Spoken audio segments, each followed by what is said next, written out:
महाराष्ट्राचा। नमस्कार, मी सुधा संध्यालामध्ये आपल्या सगळ्यांचं स्वागत।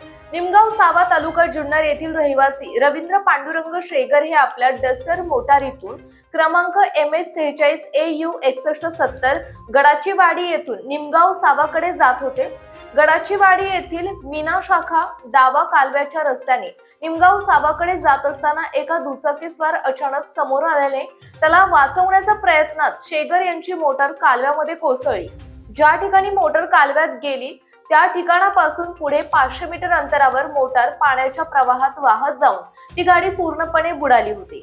यावेळी शेगर हे परिस्थितीचे गांभीर्य ओळखून प्रसंगावधान राखत मोटारीच्या दरवाजाच्या काचेतून बाहेर आले। त्यानंतर त्यांचे मित्र रवींद्र वामन यांना मोबाईलवर संपर्क साधून घटनेची माहिती दिली।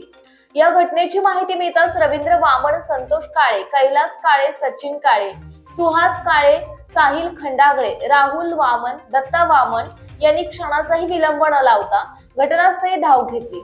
शेगर यांना श्वास घेण्यासाठी त्रास होऊ लागल्याने त्यांना रवींद्र वामन यांनी तात्काळ नारायणगाव येथील एका खासगी रुग्णालयात उपचारासाठी दाखल केले। दरम्यान या घटनेची माहिती मिळताच स्थानिक ग्रामस्थांनी आणि तरुणांनी घटनास्थळी धाव घेतली। नारायणगाव पोलीस ठाण्याचे पोलीस कर्मचारीही घटनास्थळी दाखल झाले होते। रात्री उशिरा तरुणांनी क्रेनच्या सहाय्याने गाडी बाहेर काढली। या अपघातात गाडीचे मोठे नुकसान झाले। प्रतिनिधी मंगेश पाटे, खोडद।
ताज्या आणि महत्त्वपूर्ण बातम्या पाहण्यासाठी आजच आमच्या संध्या लाईव्ह न्यूज चॅनलला YouTube वर सबस्क्राइब करा आणि बेल आयकॉन प्रेस